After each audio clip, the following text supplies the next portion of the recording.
Good morning, everyone, and good evening to our colleague in Korea. My name is Terrence Lyons. I'm the chair of the doctoral defense that we're going to have the privilege of seeing today. It's the defense by Tompson Makahamadze.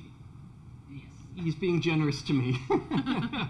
On how do legacies of violence affect regime stability, nonviolent protests, and regime outcomes in Tunisia and Zimbabwe. Joining me on the committee today is, on my right, is my colleague Tehama Lopez Bunysai, who has been very generous in joining us on this committee, and then coming all the way from Korea, where he's teaching this year at the Mason Korea campus, is my colleague Dr. Lester Kurtz. And so thank both of you for coming. Great pleasure to be with you.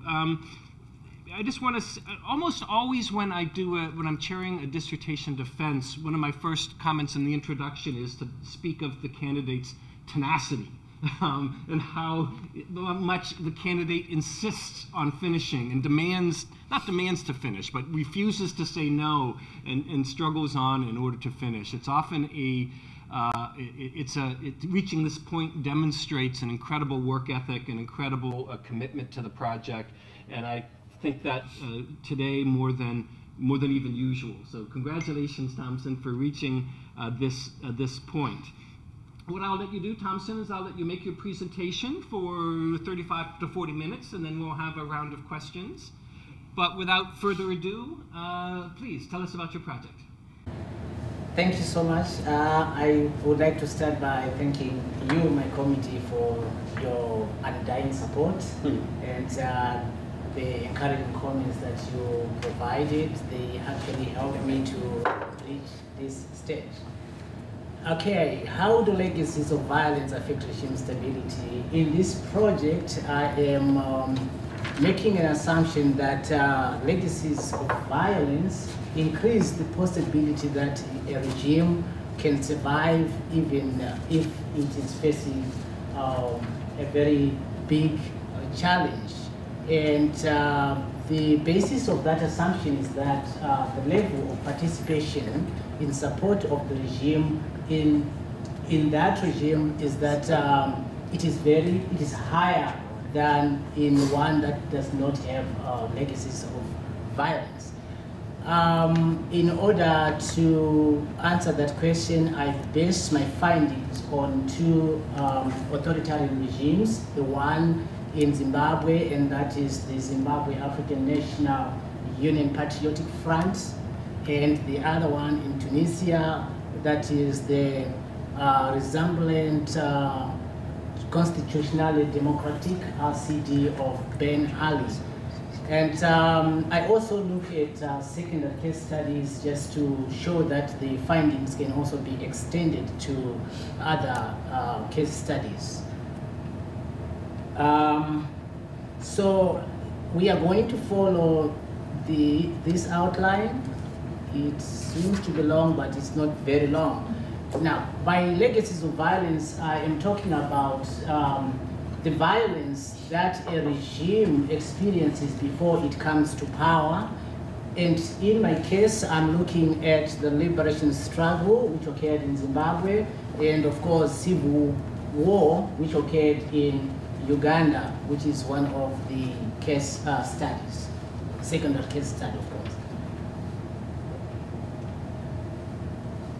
By nonviolent protests, I'm talking about that form of struggle in which people do not use any weapons. They just challenge the regime using civil resistance techniques and strategies without using machine guns or any other form of weapon. And nonviolent protests in this dissertation is used interchangeably with popular uprisings, nonviolent insurrections, or what scholars of civil resistance call people power.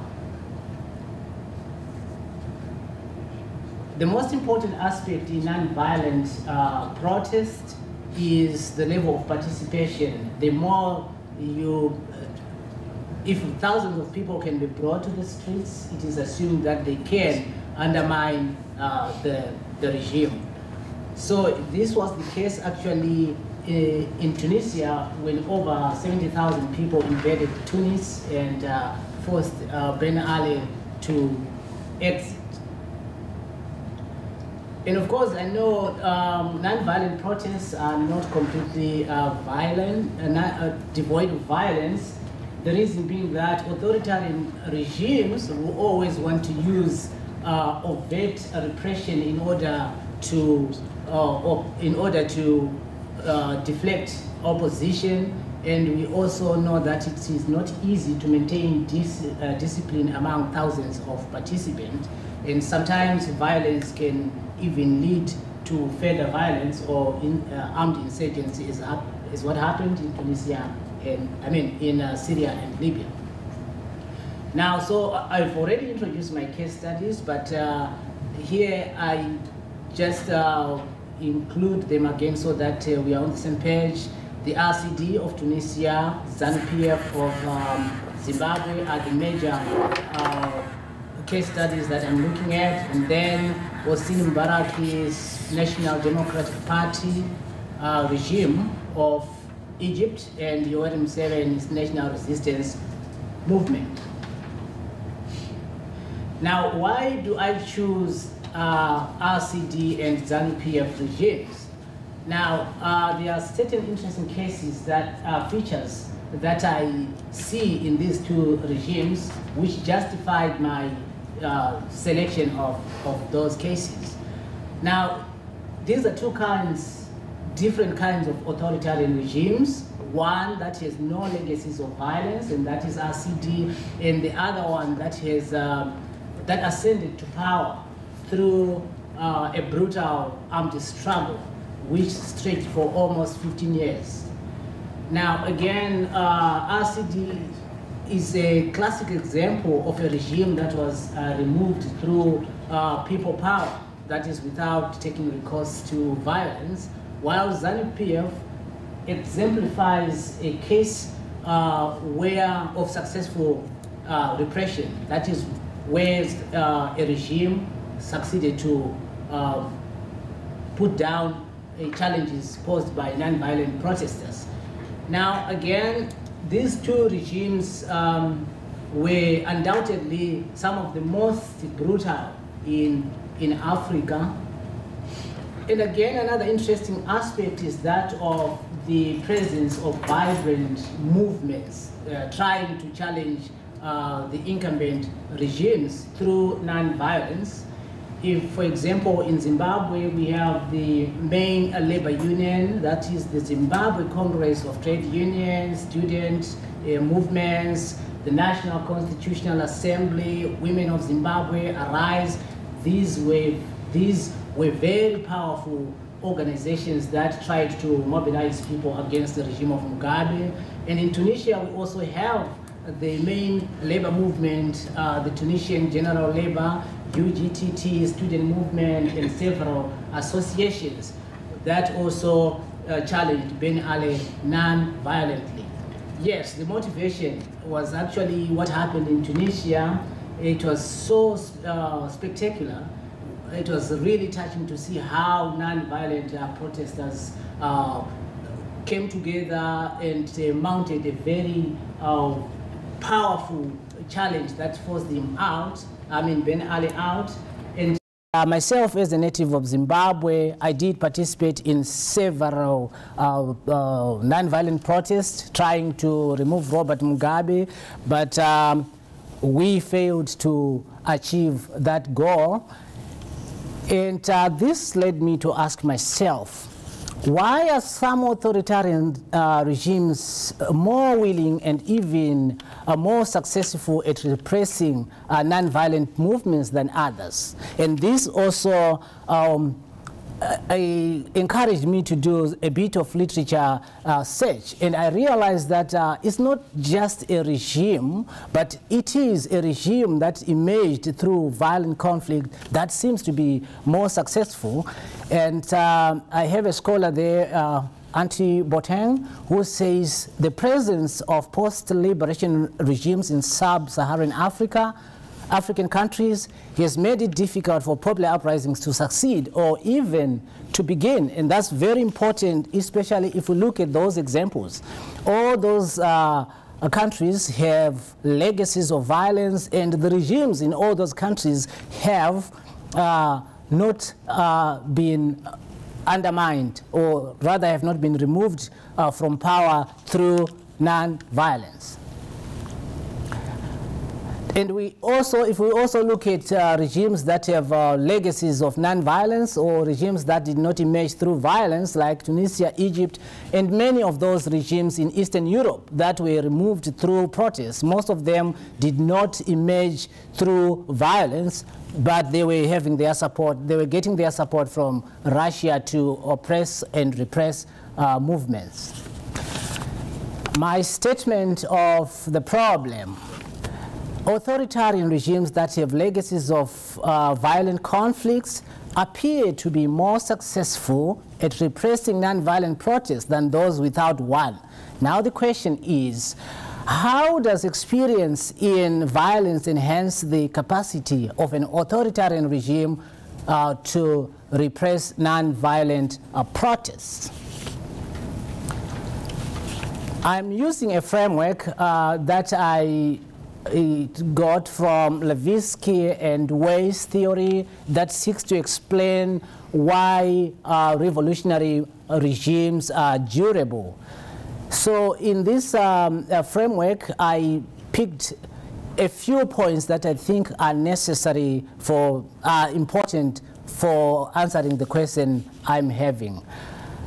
One of the major aspects that they mention is that violent conflict produces leaders with an extraordinary legitimacy and unquestioned authority.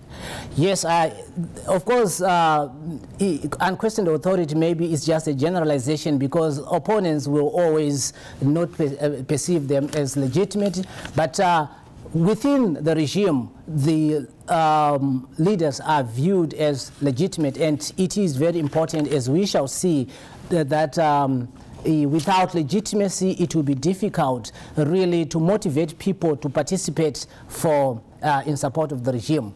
They also speak of strong solidarity ties and shared ideology, which can motivate them to stick together during crisis. And the issue of robust cohesive apparatus is important. If you terrify and terrorize them, then they will hesitate to mobilize and challenge you. That's the reason behind. And people who have experience in violence tend to support each other when they are using violence, so they are not really terrified or scared of using violence, as long as it is a means that will help them to remain in power. And the most important point again in this framework is the cohesive mass-based political parties, which are important to when mobilizing support. Now I just have a few points, just a critique of this framework. I think it is a very helpful framework to explain why participation in regimes with violent legacies is often higher than in those without one. We also know authoritarian regimes also use other sources of cohesion, such as patronage and economic performance. And the advantage of revolutionary regimes, or those that emerge through violence, is that they do not only rely on those aspects, but they also have non-material sources of cohesion, which are obtained through their participation in a violent struggle. It is also important, however, to note that these legacies of violence are not perennial. There is a time when they will come to an end. And when that happens, we will have factionalism, and the regime can be undermined if non-violent protesters organize properly. And this was actually the case with ZANU PF in 2017. because of the generational turnover and because of the factionalism that was affecting the party, Mugabe, who was in power for over 37 years, was finally removed in some kind of coup, although they say it's not a coup, it's a coup. And it's because the armed generals wanted to stop Grace Mugabe's wife from taking over from Mugabe, and they wanted someone with liberation credentials to lead them, and that's the current president, Emmerson Mnangagwa, who also served in Mugabe's regime for so many years. Now, I think this theoretical framework also needs to be augmented, and the issue of wartime social networks, I think, is a very important aspect that I used in the dissertation to answer my question. Now, literature, civil war literature talks about rebels who try to establish liberated zones, and when they do that, there are some who try to engage people and some who drive away people from those liberated zones. Now, people who engage, rebels who engage people during the struggle develop very close ties, solidarity ties with the people, because the people will be helping them during the struggle to identify the enemy and also to get food, clothes, and other logistics. And the relationship that grows out of that interaction is very important in the future when they take power. They continue to identify with the rebels who are in power, and they continue to support them, and it's because of the affection that develops during the liberation years. And leaders who have no experience in violent conflict generally have difficulties trying to establish or to create networks, and when they do that through mainly economic incentives, but economic incentives are not really reliable, because if you cannot provide the incentives, then the networks are likely to be demotivated. Right. What's the importance of the study? The one obvious importance is that it contributes to literature.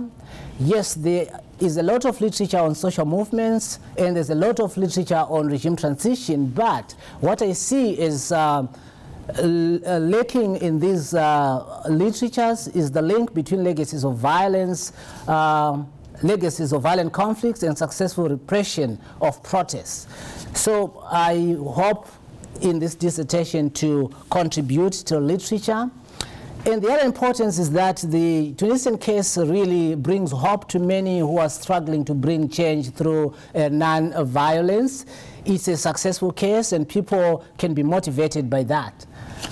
And we also see the most important repertoire of contention and tactics that the Tunisians used to be successful, such as the solidarity demonstrations in multiple places, is really key to success. If they can just have like scattered demonstrations everywhere, that means that the regime will be undermined. It will have problems trying to repress all those different demonstrations all over. And the good news is that legacies of violence are not perennial, and that those regimes with violent origins are not always invincible, or they are not invincible forever. Right. One of my friends asked me on data collection. This is a very good case, topic that you can use interviews and get rich information. Well, I would have loved to use that, but unfortunately for security reasons, I couldn't, because talking about regime change in Zimbabwe during Mugabe's era was not something that I could do. And again, in Tunisia, we also had problems of ISIS. During that time, the ISIS activists were causing problems in the country as well. coming from Libya. And so I decided to rely on many documents that I found, documents that were on the internet, and there were also a lot of information that was written about the Tunisian uprising, and some interviews were also very helpful, the transcript of interviews that I used, and news outlets. And for Zimbabwe, I also used my experience, because I was there in Zimbabwe between 1998 and 2009, when these social movements were very active, and I did also take part in those protests. And I also did take part by writing about the regime and criticizing their democratic practices, which of course in the end brought me into trouble.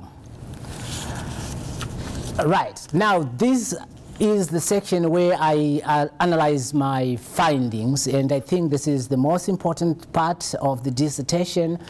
Now, my argument is that legacies of violence provide certain mechanisms that promote cohesion, without which participation in support of the regime will be very difficult. Right. So now I identify the empirical arguments in favor of the legacies of violence perspective. Now, I'm looking at coercive capacity, legitimacy, cohesive political party, social networks, and repertoires of social control. That's the first part. Now, the second part will look at the counter arguments, because some people would say, okay, but there's also a set of arguments that can nullify your perspective. And I will focus on economic performance, the form of challenge, the form of contention, and social movement leadership. Well, it's obvious that authoritarian regimes require effective coercive apparatus that are willing to intimidate, co-opt, and repress opponents.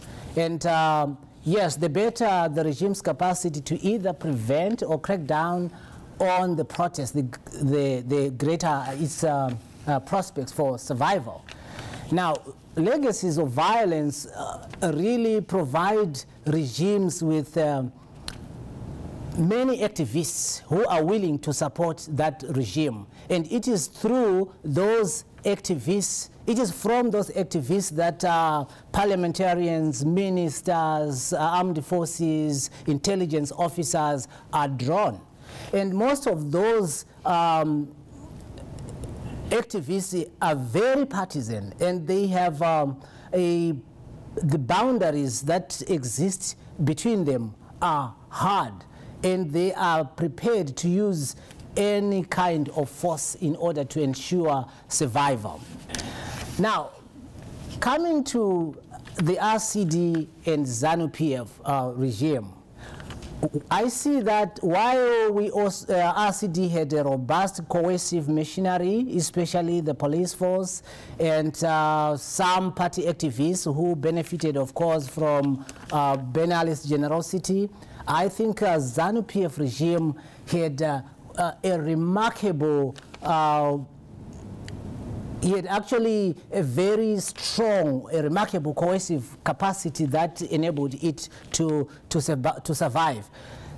It had the advantage of getting support from ex-combatants. It got support from war collaborators and security forces, and many supporters who also participated during the struggle. And most of these people were very loyal from 2000 to 2008, when the regime was really facing strong opposition.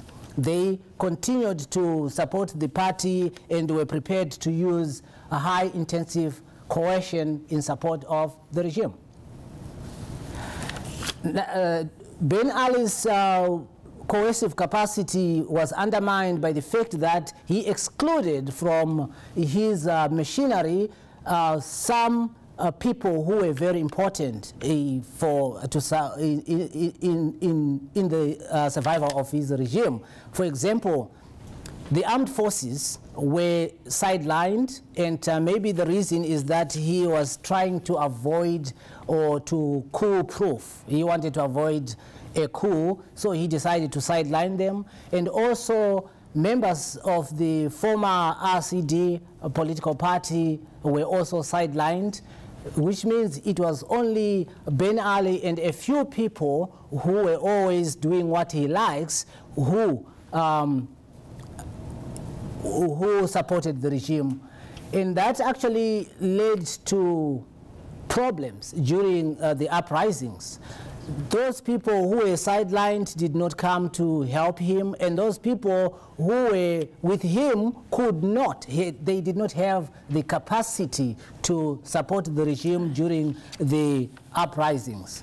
So a common experience in violence and the time spent in the trenches during the war motivated ZANU PF regime elites, security forces, and supporters to stick together during the trying times. And the lack of those aspects precipitated the collapse of the RCD regime. Scholars, now on legitimacy, scholars say that it is important that at least the majority of the regime's elites have the desire for the continuation of that regime.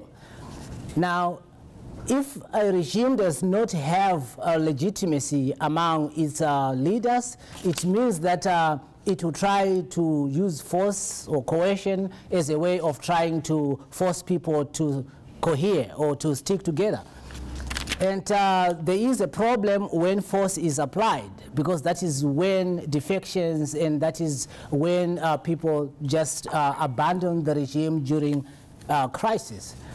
Now, legacies of violence do provide a very powerful initial source of legitimacy, which is important when rebels come to power.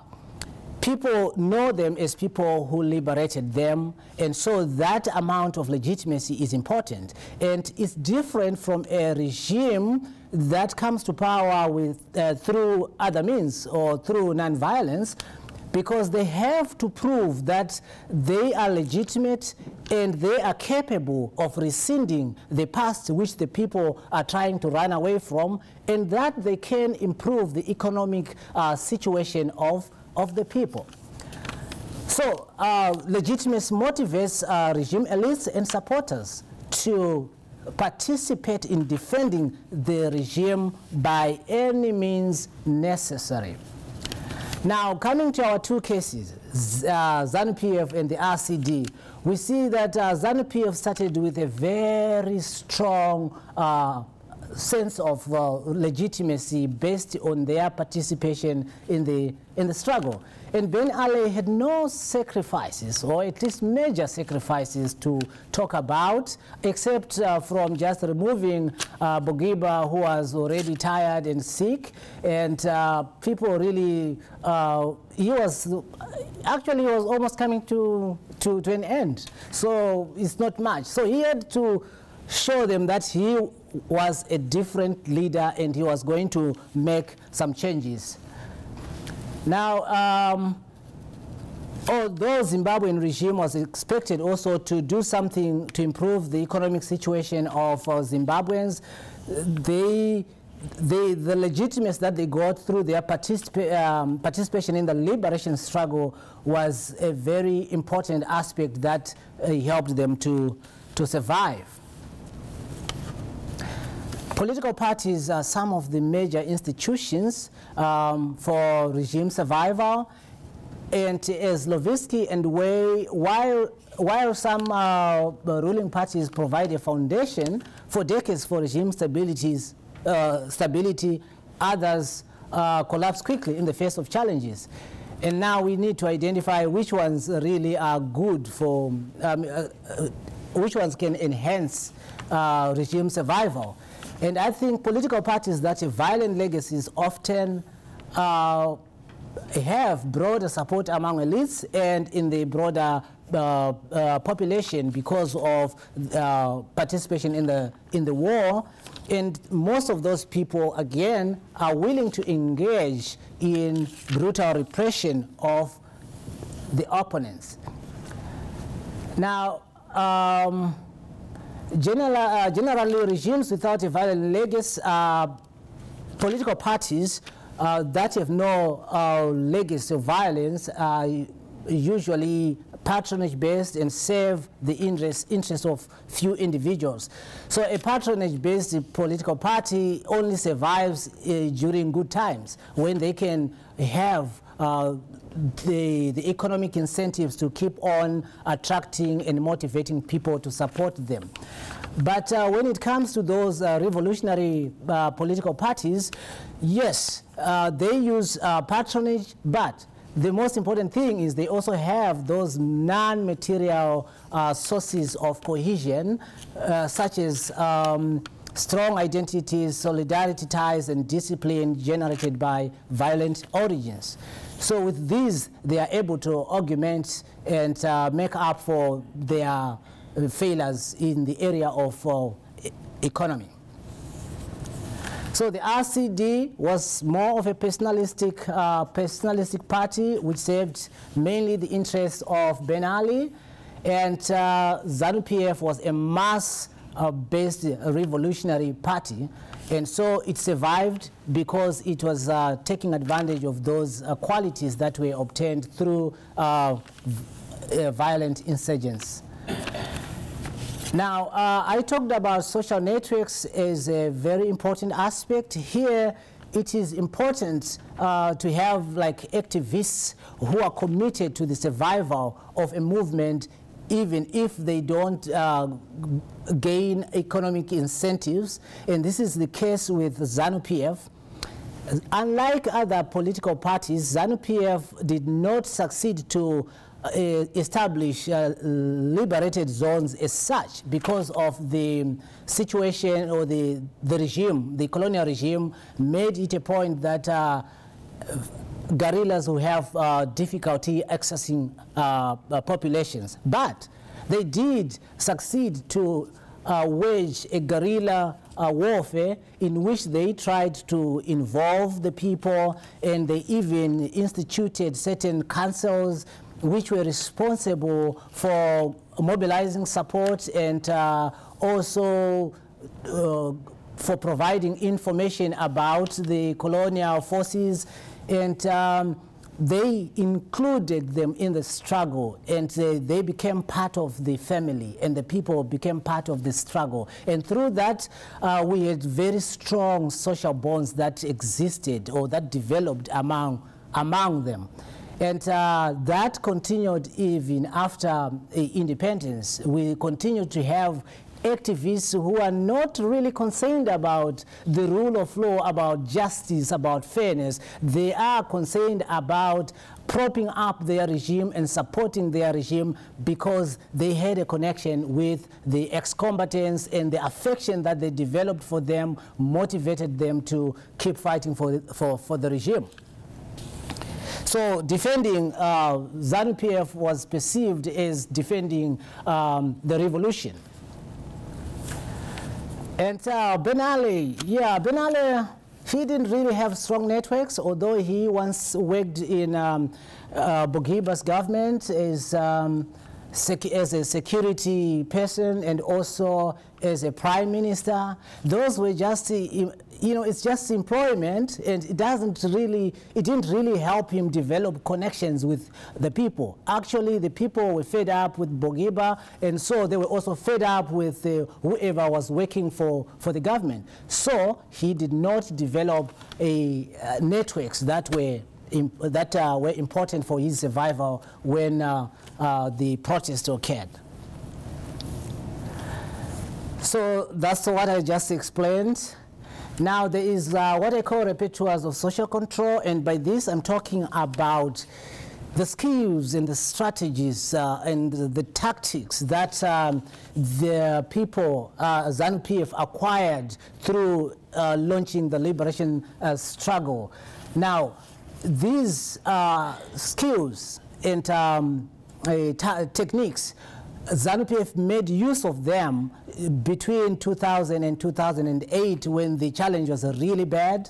When you look at the issue of night vigils, where people are force-marched to attend rallies and they are educated about the struggle and they are politicized and encouraged to participate, and also where people are punished for not supporting.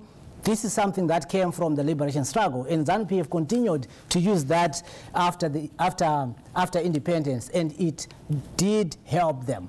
And then countrywide abductions of activists. Again, during the liberation struggle, a lot of people were abducted by guerrillas, those ones who were suspected of not towing the line. And so they used the same skills to abduct and terrify opposition activists after independence in order to silence them.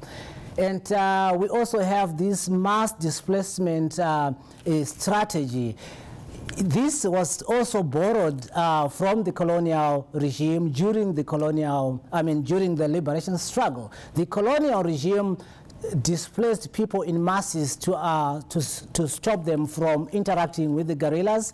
And so some ZANU PF and other nationalists were forced to launch the war outside Zimbabwe in foreign countries because they were forced out of the country because of their activism.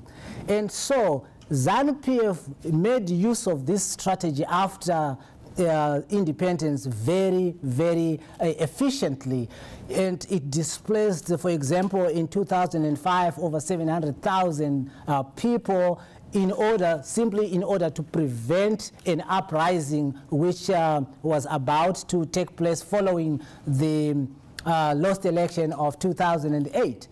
And in the end, the result of doing that was the creation of a risk-averse population, people who were afraid to take part in the demonstrations because of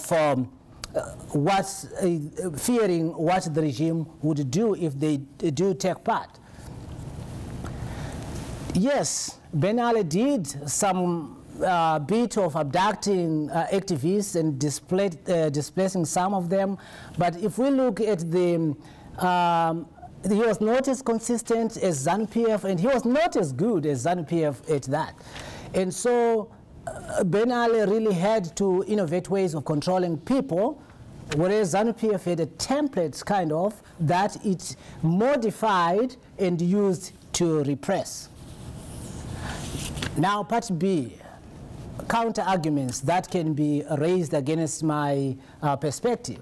One of them is economic performance. People generally, scholars generally agree that failure to perform economically is likely to destabilize a regime. And to some extent that is true. And many people also believe that the fall of Ben Ali was also a result of his failure to improve the economic situation of the people. But analyzing, comparing RCD and ZANU PF, this doesn't seem to be the case for me. For example, if you look in 2008, the GDP of Zimbabwe was $326.68. And that of Tunisia was 4,310.09 cents. Unemployment, Zimbabwe 80% and above, and Tunisia just 14%. Now, Zimbabwe is the only country in the 21st century where little kids like the one shown on that picture could become billionaires because the money was very useless. And the inflation, it was something like 89 sextillion. I don't know how many zeros those are. So given this scenario, one would expect social movements in in Zimbabwe to succeed. But that's not what happened. So I think this one doesn't really, is not a really strong point. And then forms of contention. Scholars identify two main kinds of contention: parochial form of contention and national form of contention. And these two forms of contention have different outcomes. And the former, that is the parochial one, is narrow, it's not broad, and it doesn't have people from all walks of life. Whereas the other one is all-encompassing and broader, and is likely to lead to success. So now coming to Tunisia, people argue that it's because of the national form of contention that occurred, which enabled protesters to succeed, which would also mean that maybe in Zimbabwe, Zimbabwe has never experienced a national form of contention, which is why social movements failed. But I think that's not true, because I had personal experiences of that national form of contention. Now, in 2003, there is what we call the final push. It was a massive, well-organized form of contention, which was all-encompassing and which really sought to undermine the regime of Robert Mugabe, but it was crushed before it even succeeded. Right.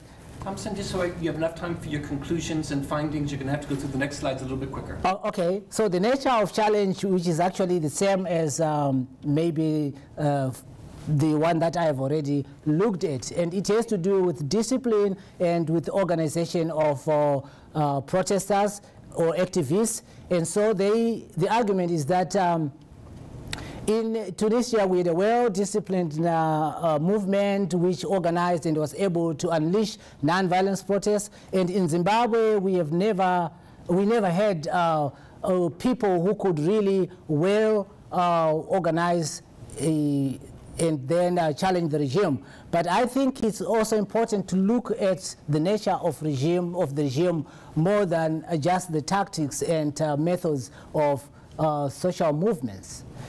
And then this is the last aspect on this one about leadership. Social movements require leaders, and that's very true, because leaders are there to articulate the vision, the ideas and ideals around which people rally. But again, when we look at our cases, we see that in Tunisia it is difficult to see who the leader was during that uprising. And so it's not always the case that when you have a leader, you succeed. And in Zimbabwe, we also have so many good leaders who did try to mobilize people, but they could not, regardless of their good leadership. So legacies of violence, are they permanent? They are not. And because they are not, regimes need to come up with alternative sources of cohesion that would help them to continue. And generational turnover is likely to affect. And when that happens, we can see succession problems as well as factionalism, which can undermine regimes. And again, it is not proper to say that legacies of violence in Zimbabwe continue to help the regime to survive, because the regime has so many problems with regard to succession problem and also the generation turnover. So the legacies of violence are no longer as effective as they used to be. My recommendations, because of time: high risk collective. You wanted to make sure you didn't rush through your recommendations. So take okay. I didn't want you to have to rush through the recommendations. Here are the recommendations. From what I have researched, I realized that high risk collective action against regimes that emerge from violent conflicts require timing. It doesn't, it's not wise to try to be a hero by just trying to challenge a regime when it is very repressive and when it is very strong. But this doesn't mean to say movements should just sit back and relax. No, they can engage in other forms of civil resistance, such as encouraging people to take part in elections, taking part in elections, as well as protesting for other issues. And in the end, that will give people experience of collective action. And they should also take time to build networks and coalitions which help regimes to succeed. And that's actually what happened in Tunisia. Is because of the solidarity among activists and also the coalitions that existed, which finally helped them to succeed. And education is very important. People need to be educated. They need to know which methods work and which methods do not work, and how to react or to respond when the regime is violent. So my concluding remarks, I think legacies of violence provide leaders with legitimacy, coercive capacity, mass-based political parties, a network of dedicated activists, and repertoires of social control. And all these enhance regime cohesion, which motivates people to participate in support of the regime. And regimes without violent legacies, a violent legacy mainly rely on economic incentives to solicit support, which also make them vulnerable during economic problems. Therefore, one might argue that the level of participation in support of the regime is often higher in regimes with legacies of violence than in those without one. The end. Thank you, Tompson. Thank you. Thank you for your wonderful presentation on your great project. Dean Everett, do you want a quick comment before you leave? Or not? That's a Maghribist. No, actually, what I was reflecting on, because your argument seemed very logical and tight, was whether or not, in a way, it supported a different sort of argument in a different arena, which is the argument that Hannah Arendt and others made, that the work of Chenoweth kind of argues with, but whether or not non-violent protests against the colonial regime will be more or less useful depending upon the coercive capacity of the colonial regime. So Hannah Arendt argued that Gandhian non-violence, had the colonial power been Italian fascism or Mussolini or Stalinism, would have been crushed immediately. And that led me to think that coercive capacity, we were going to go back to the anti-colonial struggle, which is a little different than the arena you were working on. So I was thinking in a parallel universe that coercive capacity is not simply the capacity of the regime, whether colonial or revolutionary, to put people into prisons and houses of terror and the NKVD and so on and so forth, but the capacity of the regime in the metropolitan area, in London or in Paris, to support that kind of coercive capacity. So if you look at France during the Algerian War, there was, very, very active, on the left usually, very active anti-colonial action among certain French citizens against their own regime. And of course, in Britain, there was a labor and a liberal tradition that in some ways checked the very brutal repressive tendencies of people like Churchill and those around him. So my comments were really comments that your really interesting research made me think about other situations in nonviolent protest, the nature of colonial regimes, and the different sorts of coercive capacities that there are. That the coercive capacity in a liberal democracy, even if the secret police were very strong, is probably less with opposition parties in the metropole than they would be in other places. So you got me thinking in a parallel way, Tompson. Thank you. Thank you. You got any response to that, or we leave that as a comment for you to consider? I think that's a very interesting perspective, and maybe as I take this project forward, I will also look at some of those arguments. Yeah, I mean, it would be interesting to look at those issues in the context of the anti-colonial struggle, even within Africa, which differed in Kenya, differed in Morocco and in Algeria. I mean, those three, right, all of which were part of the French Empire, Morocco, Algeria, and Tunisia, are a wonderful comparative case studies in and of themselves. Yeah.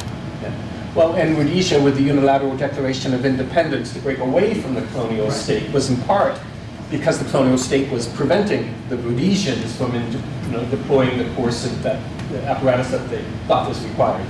Anyway, gets to the same point. Thompson, congratulations, says everyone. Thank you. Any response to that, or we leave that as a comment for you to consider? Well, I think that's a very interesting perspective, and maybe as I take this project forward, I will also look at some of those arguments they can. I mean, it would be interesting to look at those issues in the context of the anti-colonial struggle, the anti-colonial, even within Africa, which differed in Kenya, differed in Morocco and in Algeria. I mean, those three, right, all of which were part of the French Empire, Morocco, Algeria, and Tunisia, are a wonderful comparative case studies in and of themselves. Well, and Rhodesia, with the unilateral declaration of independence to break away from the colonial state, was in part because the colonial state was preventing the Rhodesians from deploying the course of that apparatus that they thought was required. Anyway, gets to the same point. Thompson, congratulations, says everyone. Thank you. Thank you, Dean Averitt. Now, to get back to the schedule, I did want to take advantage of Dean Averitt's presence. Okay. Now I want to go to our external participant, Lester, coming in from Korea to give you a chance to ask some questions. And I thank you again for being participating at what is we're up to 11 o'clock your time in the evening. So thank you again. Oh, thank you. And thank you to you folks for showing up early to make it easier for me to stay up late. Okay, I don't want to abuse the chance to go first. So I'll try to be careful. I have three main points. I'll tell you what they are, and then I'll go back and see what time we have to get to a discussion of them. The first one is the special kind of insight that you have, Tompson, comes very close to what Du Bois calls double consciousness, because you're an insider and outsider at the same time. And so I want to ask you a little bit about that, what advantages and disadvantages that offered. The second one is, your presentation, I haven't looked at the revised version of the dissertation much yet, but the presentation, you were a lot better with your caveats about not claiming that you had suddenly undermined everything on the basis of your case studies. I want to raise a couple of little questions about that if we have time. But I wanted to move, I think, first to my third point, which is I always like the idea of looking for paradoxes and things that are unexpected. And I see actually three related paradoxes in your work that are very interesting. And this is really important work, and I've learned a lot from you. Actually, I found it interesting the way you progressed and the way my thinking progressed about your work, because I kind of resisted it a bit at first, being a nonviolent civil resistance guy, and here you were saying all legacies of violence are better. Well, that rubbed me the wrong way. But you made a really excellent case, and you've made me rethink some of my own work, which is very exciting. So. Here are the paradoxes I see. Okay, the first paradox is that it appears to me, if I understand your argument, that it's actually ironically, it's the non-violent aspects of the regimes with violent legacies that's most important. But it's not so much the violence itself as it is the social bonds, the networks. You emphasize the sort of non-material aspects, sort of non-material advantages that the regimes with the violent legacies have. But these are really, I mean, they're non-violent attributes of the legacies of violence that are the most important. Those are kind of an interesting paradox. And secondly,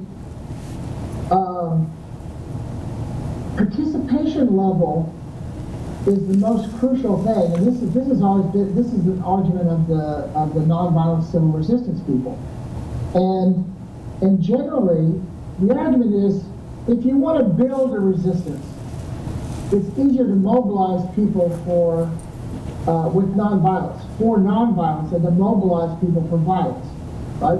You know, because there are all sorts of barriers to mobilizing violent behavior. It's much more difficult to recruit people to engage, and nonviolence has a much broader repertoire, so you can bring more people in. So it's Chenoweth and Stefan's study of 100 years and 303 cases of violent and nonviolent resistance movements found that the bottom line was level of participation. Well, the interesting thing here is that it's the level of participation, as you pointed out very nicely in your presentation. Yes. It's the level of participation and the strength of these broad social networks that makes the legacy of violence regimes more successful and sustaining.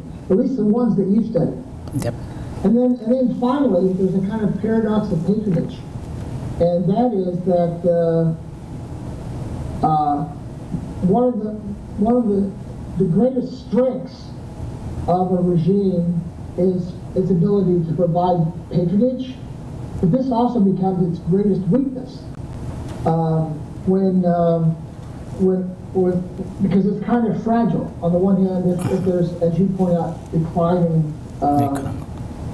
economic resources to spread the patronage, and then it also makes them more vulnerable to charges of corruption. So this would create widespread dissatisfaction with the regime because of the patronage, which doesn't go to everybody; it goes to primarily to the elites. So if we can start there, I'm wondering if you can say some more about these paradoxes. Am I misunderstanding what you're arguing, or does that make sense to you?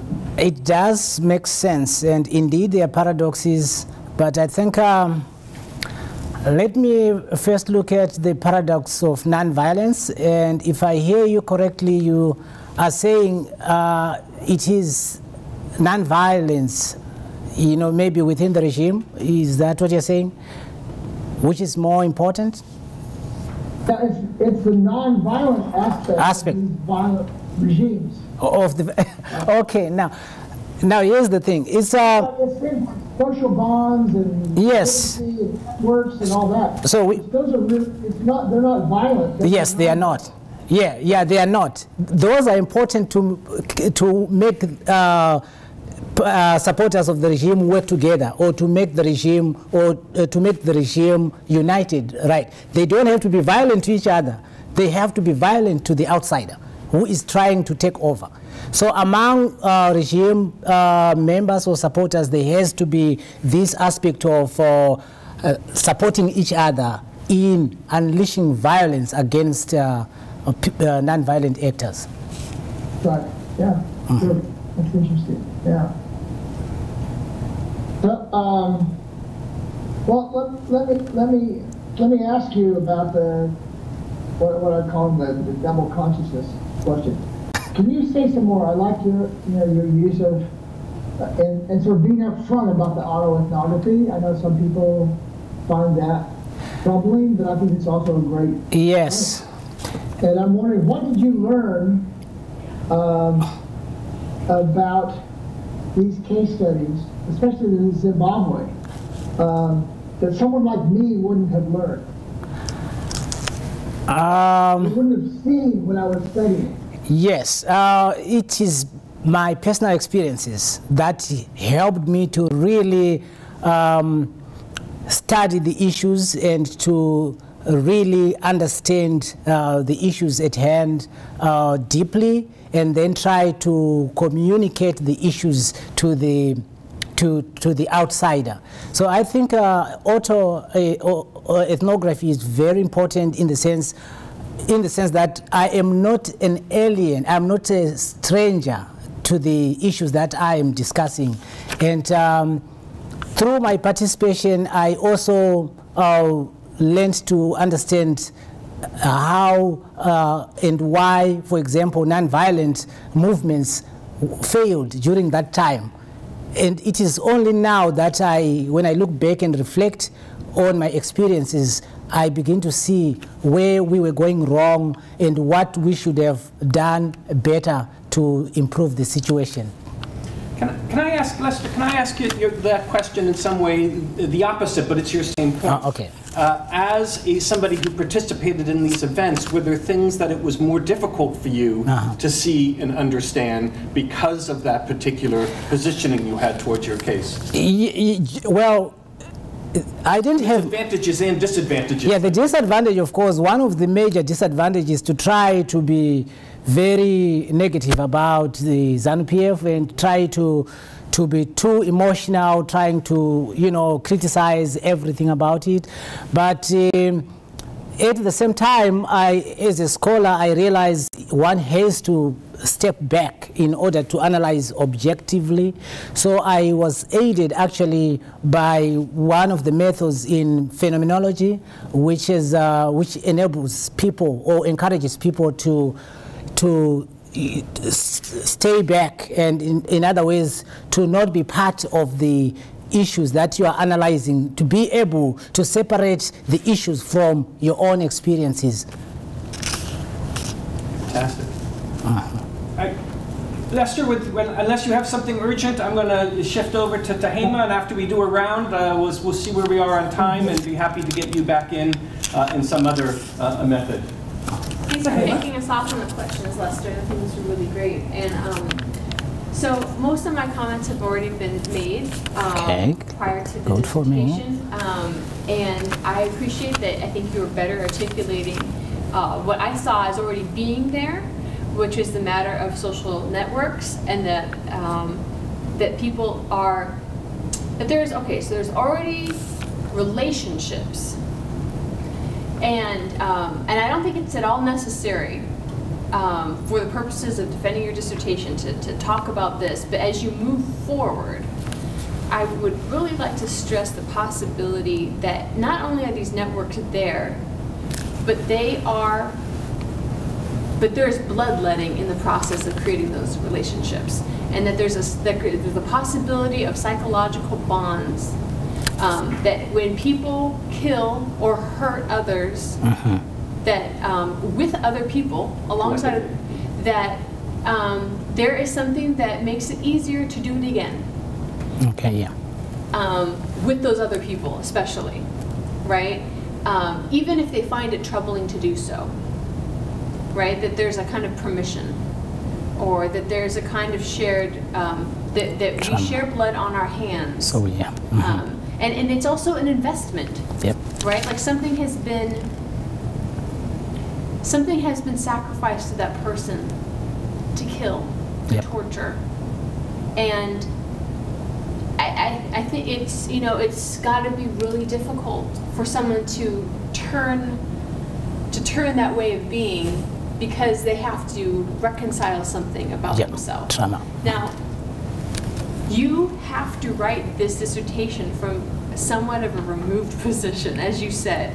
It is not plausible, especially, to go to Zimbabwe and let's interview all these people and let's go to Tunisia, right?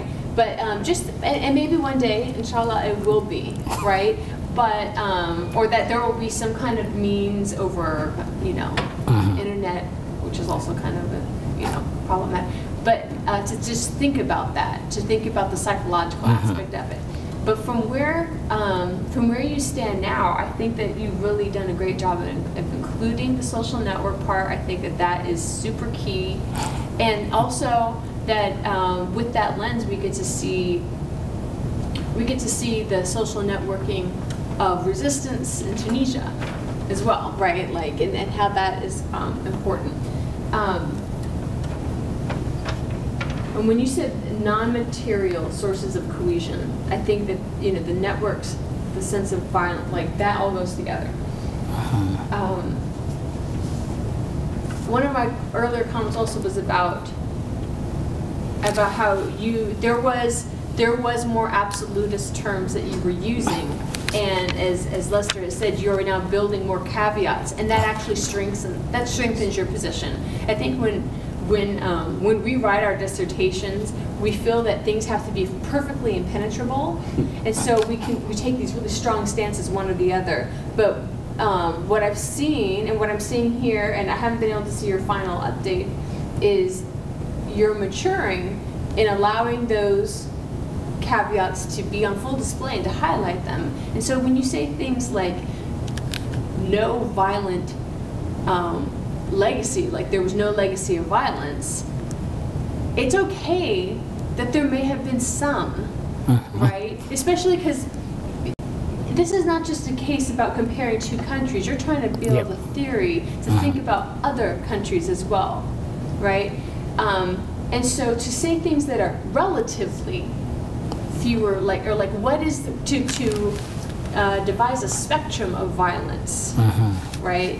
That strengthens your argument, and I think I'm starting to see that in your presentation, and just the more that you kind of flesh that out, the better off.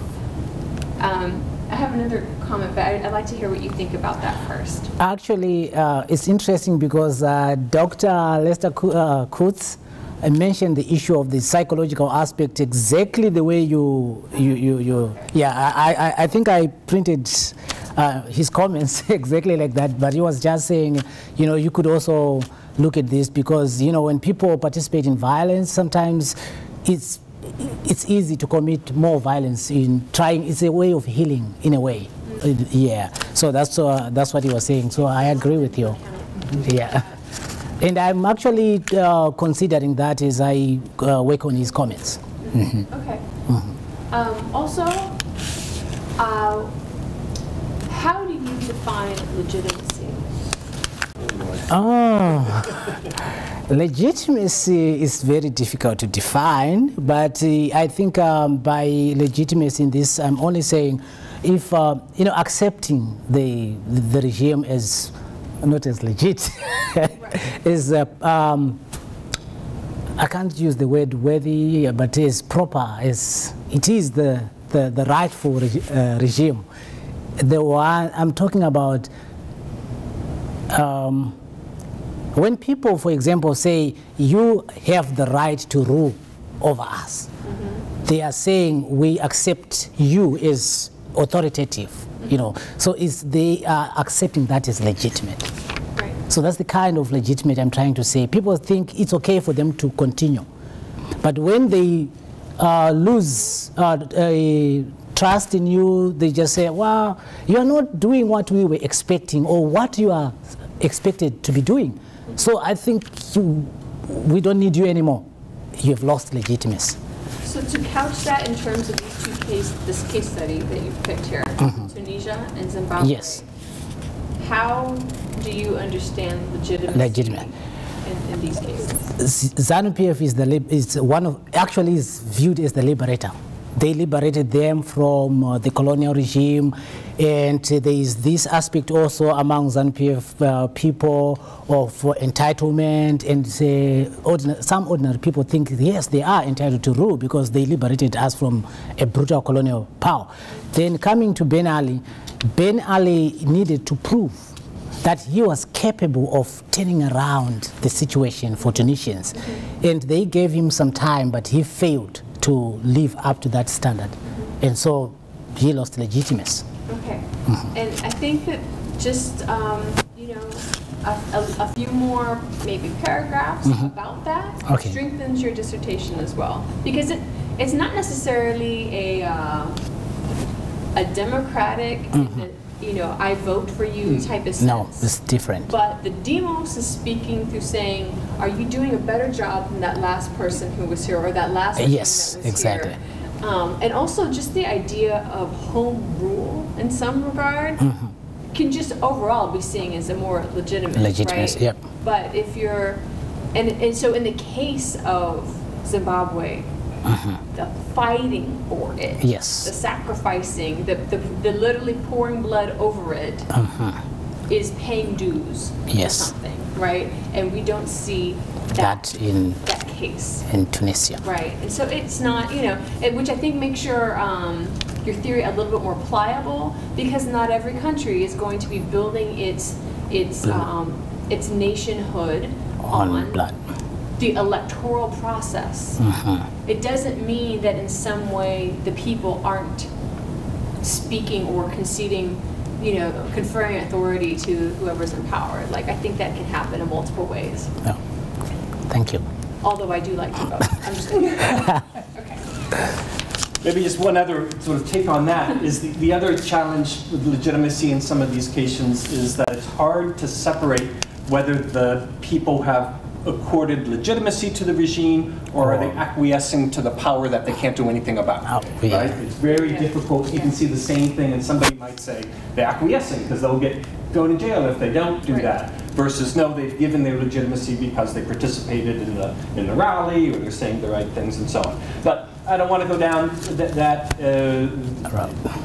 at the moment. I want to, first of all, again, thank you very much. I do think that one of the things I really appreciate you as a doctoral student is each draft that I read got better.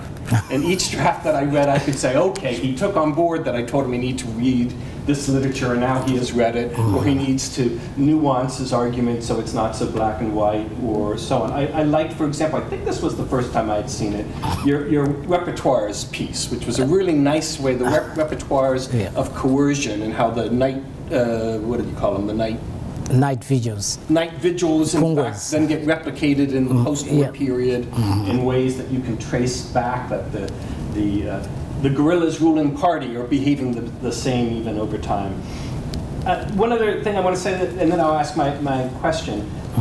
Another thing that I think you've done here, not only are you couching it in some more conditional language, your argument, but I really like your slide where you say, you know, ZANU PF's endurance beyond the government of national unity cannot be entirely explained by the legacies of violence argument. Yes. And what I like about that is you've now put your argument in a way that could be falsifiable.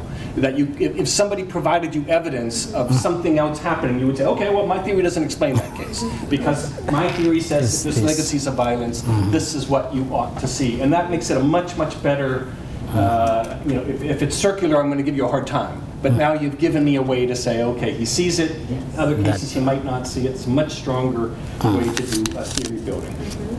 But now here comes my question. And it's partly my critique of that guy Lyons you cite about the rule because we won, because I think Lyons is wrong on this point.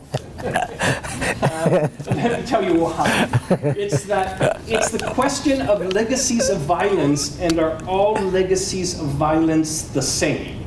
Or, if you want to do further work on this, think about it further, would you want to say that no, there's a certain type of legacy of violence that comes out of a national liberation, that comes out of a war that was fought over a long period of time, that comes out of a war that was fought in a relatively confined space, so there had to be cohesion, that was fought in a way that proxies did not determine the outcome, that is one type of legacy of violence. But on the other hand, if you look at Kabila in the Democratic Republic of Congo, or if you look at the folks who replaced Gaddafi in Libya, these sort of hodgepodge of groups that very quickly came together, overthrew the regime in a matter of months, often with massive support from either Rwanda or NATO, that's a different legacy of violence. So it's not legacies of violence per se, but particular characteristics of violence. And so I'd like to get your reaction to that, and does that then help you further hone in on what you think explains the difference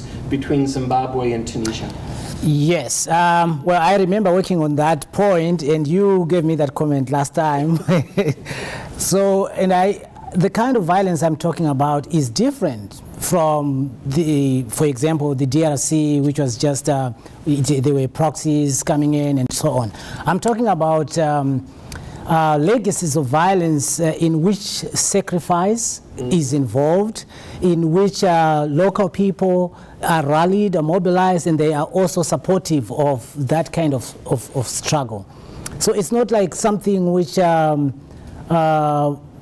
is done just for the sake of committing violence, because it has no, because for example, if you take the example of DRC, it is difficult to talk about those networks I was talking about. It is difficult to talk about the bond between the rebels and people in general, because it was just like an invasion from outside, and we only had, you know, some activists who were promised, of course, to get something out of it, and so that's a different kind. But I want to link that back to Lester's point, in that what you just said is it's not the violence, but the social networks, the relationships with among the participants. That's the legacy that matters.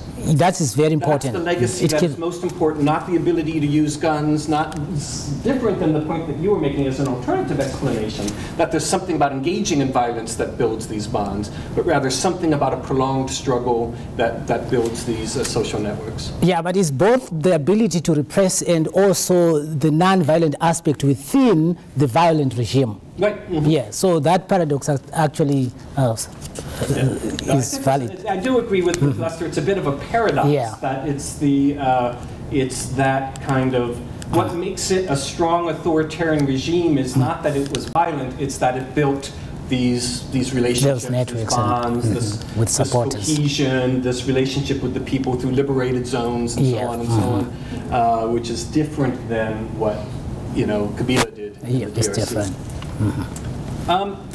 We do have time. I want to see if our guest, Jay Moon, has a question that he'd like to ask. Or? Thank you. No question, just a comment. And to thank you for your presentation. It looks like you've done a lot of work, and it sounds like you've come through quite a few phases of evolution in the project. As dissertations do.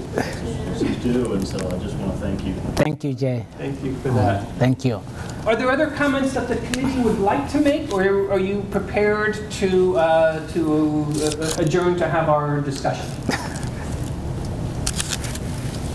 I wanted to add just that I really like not only the progression that has taken place in your work, Tompson, but also I feel like the discussion here has really helped to hone a lot of that too. I look forward to even more nuance in your final dissertation.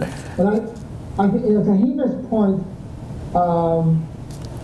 he is almost like if you develop a really strong argument without nuance, it's actually coming from a weak position. Like if you have a really strong argument, if you have a really good argument, then you can admit and incorporate the problems with it and the nuances of it. And I think you've gotten there in a way that I haven't seen before. It's very exciting. This is really great work. Thank you. I agree. What I will suggest now is that we give you a round of applause to congratulate you for this great work, and then we'll have our discussion. Thank you very much. Thank you. Thank you. Dr. Tompson. Really? Yes, I want to thank you very much. We really appreciated working with you. It's a great project. You've worked extremely hard, and we're very proud of you, and thank you again. Thank you. Thank you so much. Thank you. Thank you. Let me give you a proper congratulations. Thank you. Congratulations. I'm so happy for you. And you can shake across the computer screen here. Congratulations, Tompson.